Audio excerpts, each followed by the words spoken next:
नमस्कार। Good evening. अवसाद खत्म, काम शुरू।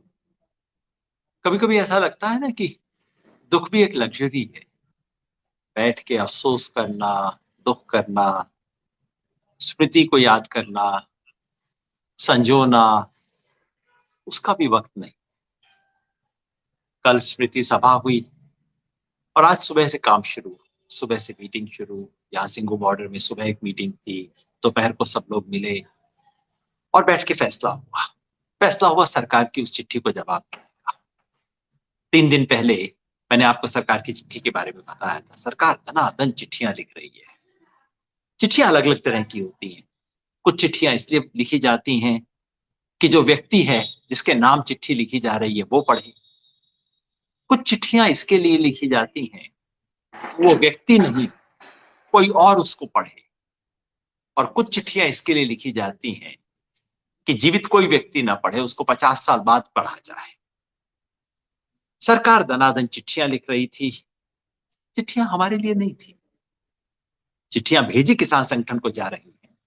हमने 23 तारीख को जवाब दिया सुबह, और 23 तारीख शाम तक सरकार का जवाब आ गया। मतलब चिट्ठी हमारे लिए लिखी नहीं जा रही। इस चिट्ठी का उद्देश्य था सुप्रीम कोर्ट को सुनाना। चिट्ठी का उद्देश्य था मीडिया को सुनाना। इन चिट्ठी का उद्देश्य था ये दिखाना कि देखिए हम तो वार्ता के लिए तैयार हैं, और ये किसान जो हैं ये अड़ियल हैं, खड़े हैं, पड़े हैं, लड़े हैं, अड़े हैं। देखिए ये लोग तो बात करने को तैयार नहीं।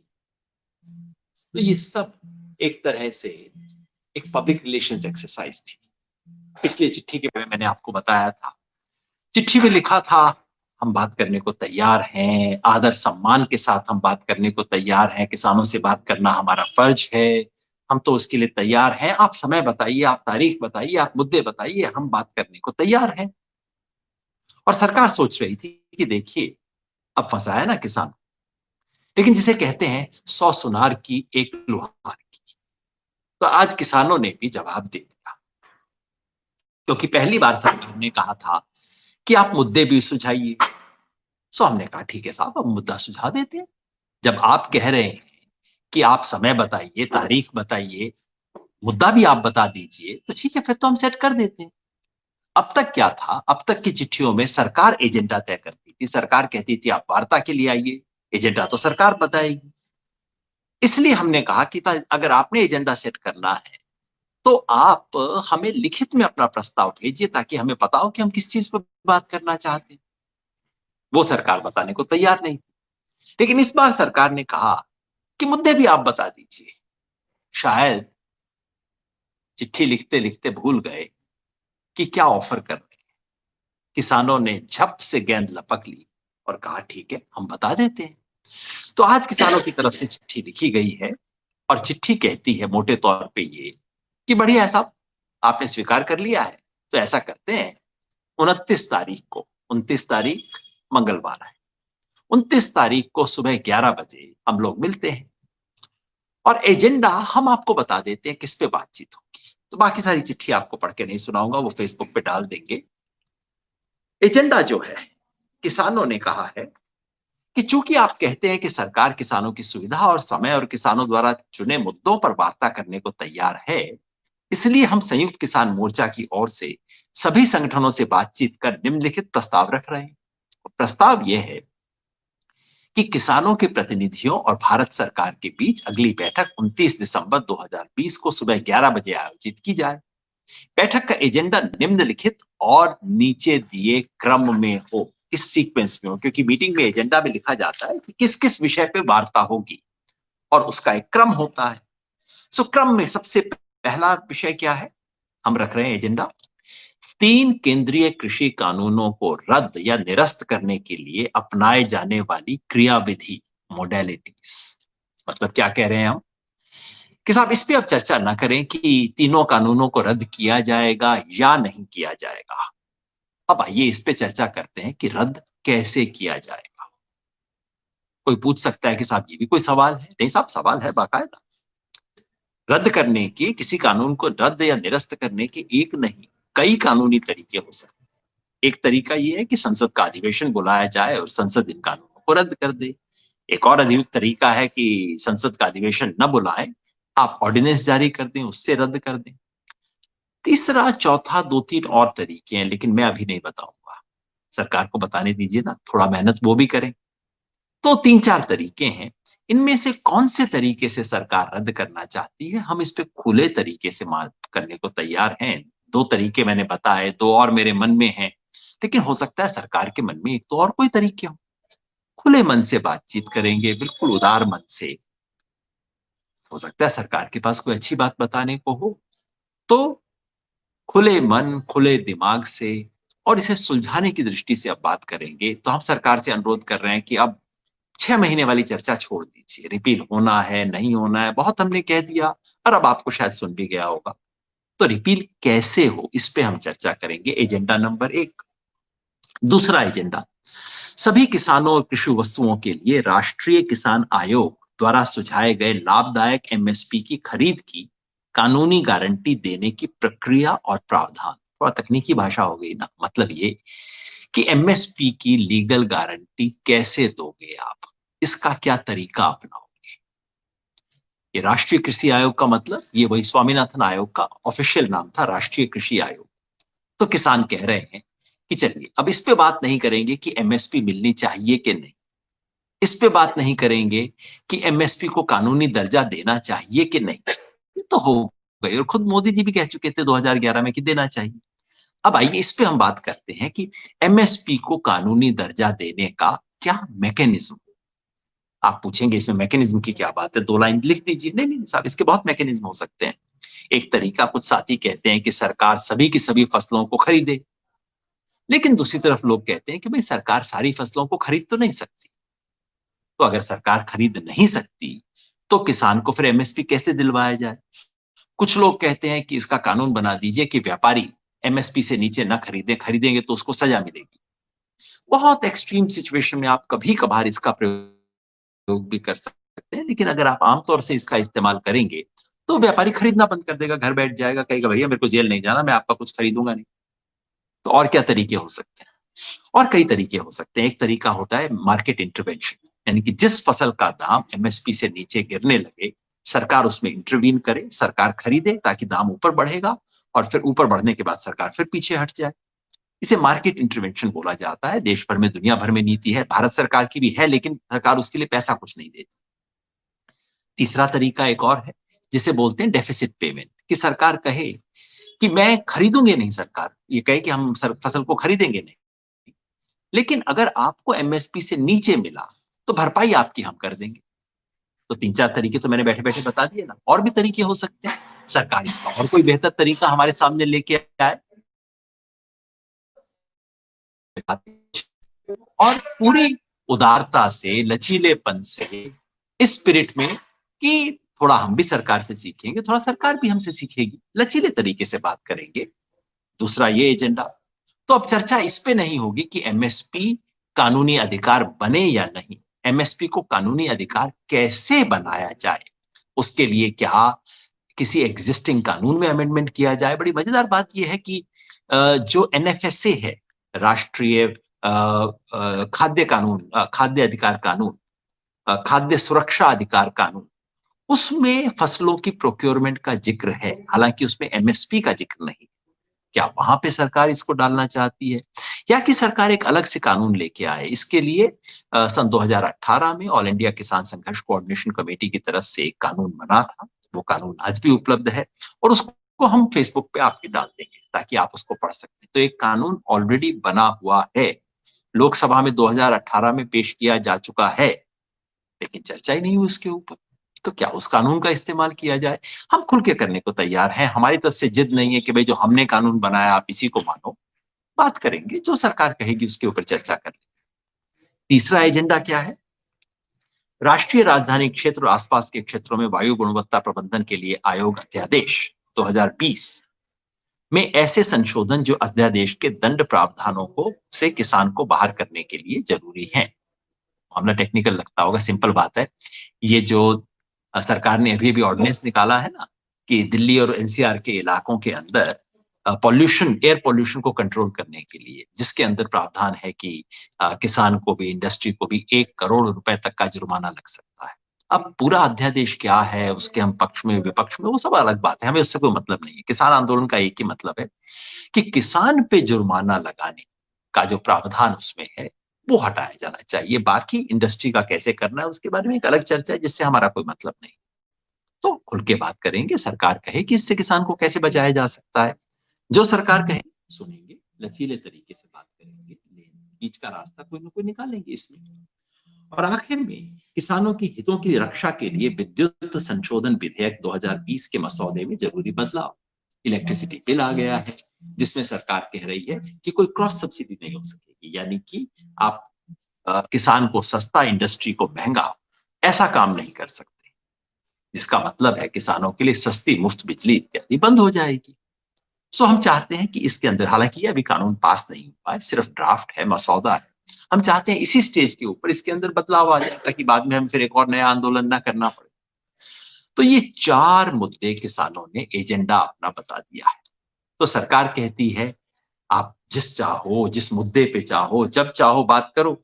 किसान कहता है लो जी, आपने मांगा था, हमने दे दिया अब एजेंडा, जिसे कहते हैं अब कर लो बात। ये बात मैंने एक एसटीडी बूथ के सामने, एक पुराने जमाने में होता था ना, एसटीडी बूथ होते थे, आजकल तो लोगों को ध्यान ही नहीं होगा, हर एक की जेब में मोबाइल होता है।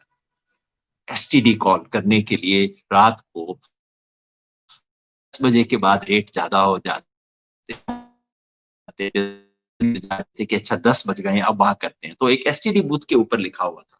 अब मुझे वो बात याद आई, अब कर लो बात।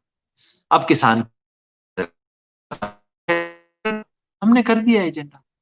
अब आइए, अगर सरकार गंभीर है, जो सुंदर सुंदर शब्द सरकार ने इस चिट्ठी में लिखे हैं कि किसानों से बातचीत कर, हमें किसानों से बात, हम सर झुका के उदारता से, नम्रता से बात करेंगे और किसी भी मुद्दे पे बात करने को तैयार हैं, तो अगर सरकार अब अपने शब्दों पर खरी है तो कल सरकार से न्योता आ जाएगा, मंगलवार को हमारे साथी चले जाएंगे, कुछ भी नहीं होगा, कुछ तो 2-4 इंच बात आगे बढ़ेगी। और जैसे मैंने कहा, मेरी अपनी मान्यता है कि जब बातचीत इस एजेंडा पे शुरू हो और इस एजेंडा पे हो और किसी चीज पे ना हो, तब बिल्कुल उदार रुख अपनाना चाहिए। इस बातचीत के अंदर लचीला होना चाहिए, कुछ लेन देन होना चाहिए, कोई बीच का रास्ता निकाला जाना चाहिए।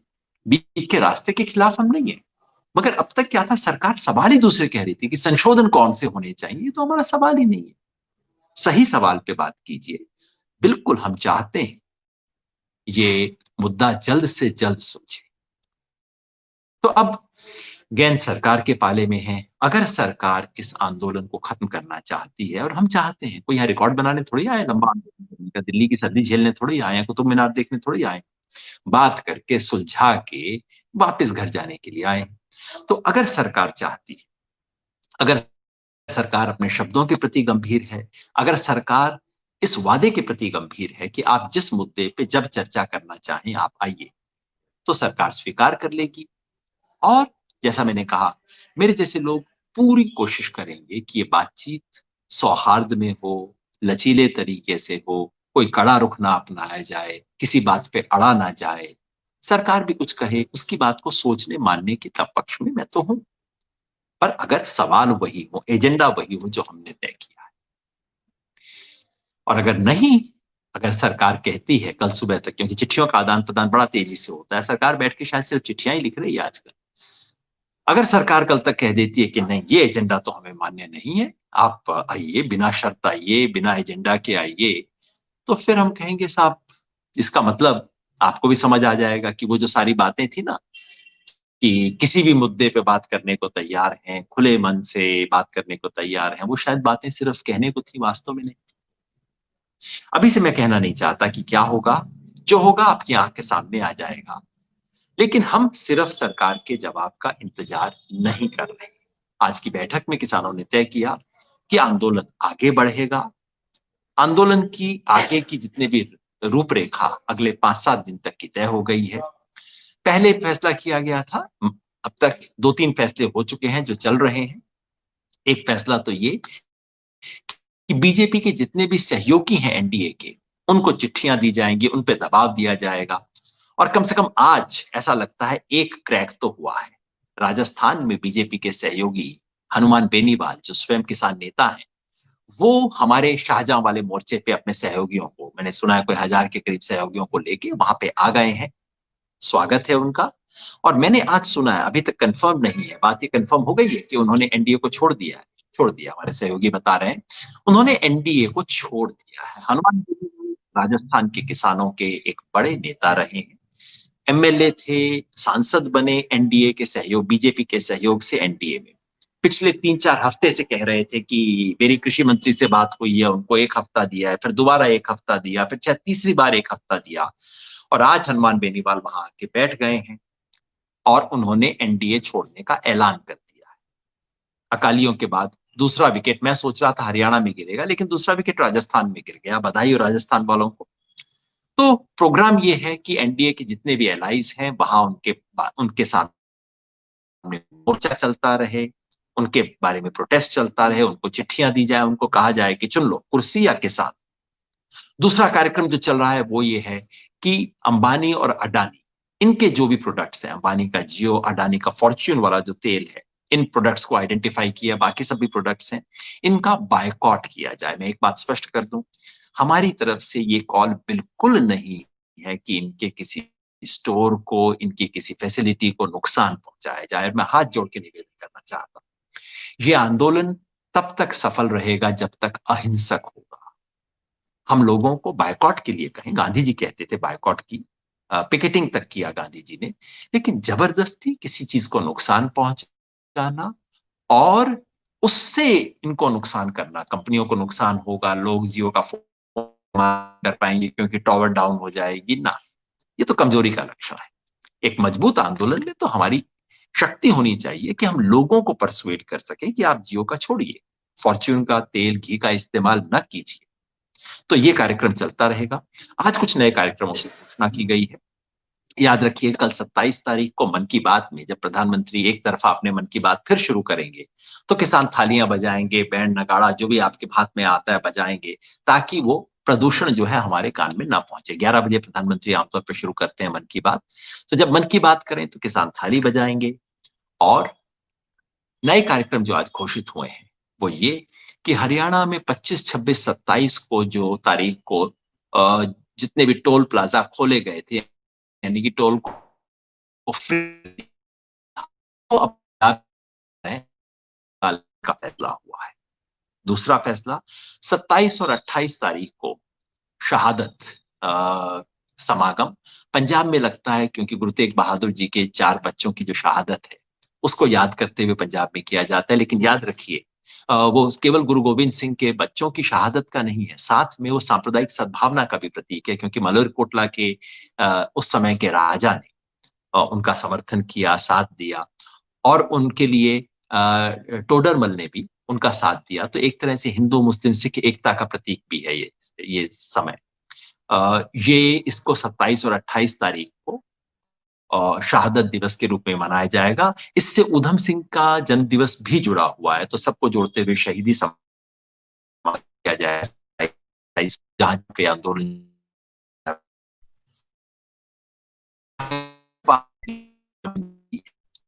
30 यहाँ अपने सिंघू बॉर्डर से ये जो एक्सप्रेस वे जाता है ना, उस एक्सप्रेस वे का इस्तेमाल करते हुए कुंडली की तरफ किसानों का मोर्चा चलेगा, किसानों की टोली चलेगी, किसानों का मार्च शुरू होगा। अगर सरकार जाने देती है तो यहाँ से कुंडली से जाएंगे, कुंडली बॉर्डर से होते हुए, सिंघू से कुंडली उससे चढ़ते हुए पहुंचेंगे।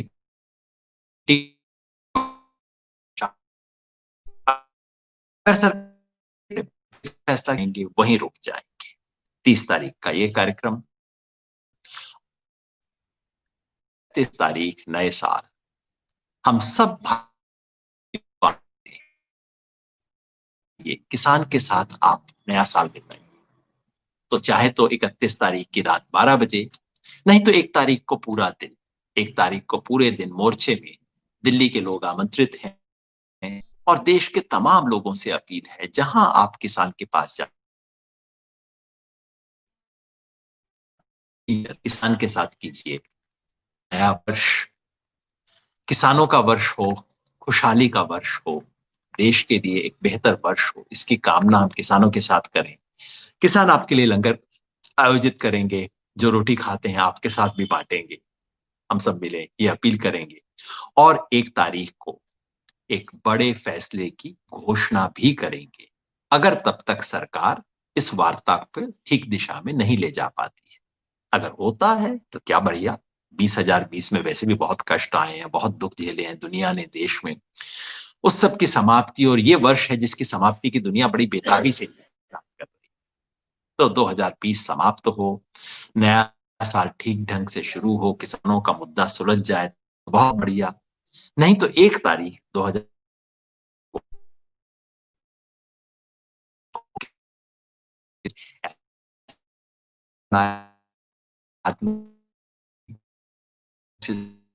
चलता रहेगा। आपको